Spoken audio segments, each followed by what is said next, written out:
Hi everyone, welcome. Today we're going to talk about something really important, our emotions. Whether you're feeling happy, sad, angry, or anxious, emotions are a huge part of our life.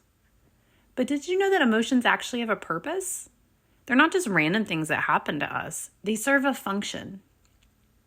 In dialectical behavior therapy, or DBT, understanding the function of emotions helps you make sense of what you're feeling and why. So let's break down why emotions happen and what they do for us. The first function of emotions is to give us information. Emotions are like signals or messengers that tell us what's going on inside us or in our environment. Think of them like your own personal alarm system. For example, if you're feeling scared, it might be because there's something dangerous or stressful happening around you. Your fear is letting you know that you should be careful or alert. On the other hand, if you're feeling happy, your emotions are telling you that something good is happening. Emotions help you understand what's going on, both inside and outside of you. It's like your brain saying, hey, pay attention to this.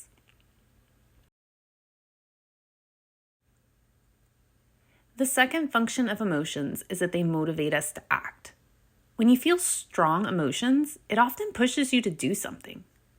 Emotions can be the fuel that drives your actions. For example, think about anger. When you get mad, it might make you want to stand up for yourself or fix something that's unfair. Or when you feel joy, you might be motivated to keep doing whatever's making you happy, like hanging out with friends or doing an activity you love. Emotions are what get you moving and help you respond to situations in your life. Without them, you might not feel motivated to do much of anything. The third function of emotions help us communicate with other people. Whether you realize it or not, your emotions show on your face, in your voice, and in your body language. That means other people can usually tell when you're happy, sad, angry, or upset, even if you don't say anything. Think about it. If you're feeling really excited about something, you might smile or talk faster. People pick up on that and know you're in a good mood. Or if you're upset, your tone of voice might change and your body might tense up.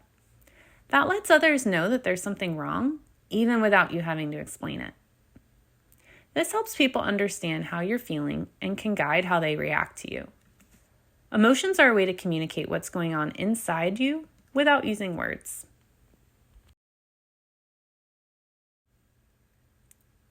Here are some examples.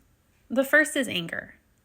The function of anger is that it can serve to protect us from perceived threats or injustice. For example, when you feel that a boundary has been violated, like someone spreading rumors about you, anger motivates you to defend yourself or set clear boundaries. Jealousy. The function of jealousy is that it can signal that something important, like a relationship or resource, feels threatened, motivating protective or corrective action.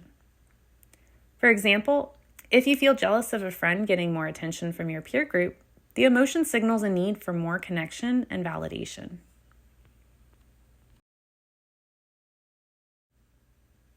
Another example is sadness.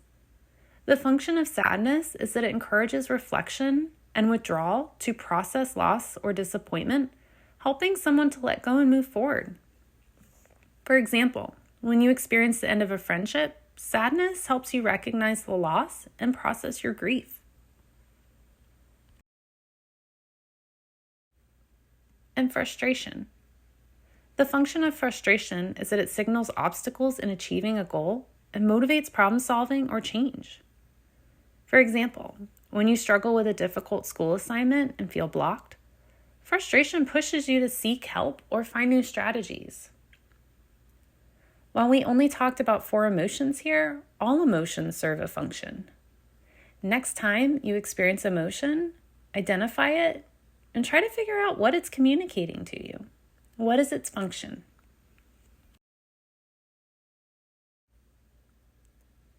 To recap, emotions give us information. They help us understand what's happening inside and outside of us. They motivate us to act. They push us to respond to situations in our lives. and they communicate with others. They let people know how we're feeling, even without words. Now that we know why emotions are so important, it's easier to make sense of why we feel certain ways in different situations. Emotions might not always be fun, like when you're angry or sad, but they do have a purpose and they're there to help you. By understanding the function of emotions, you can start to manage them better and use them to guide you through life instead of feeling like they're controlling you.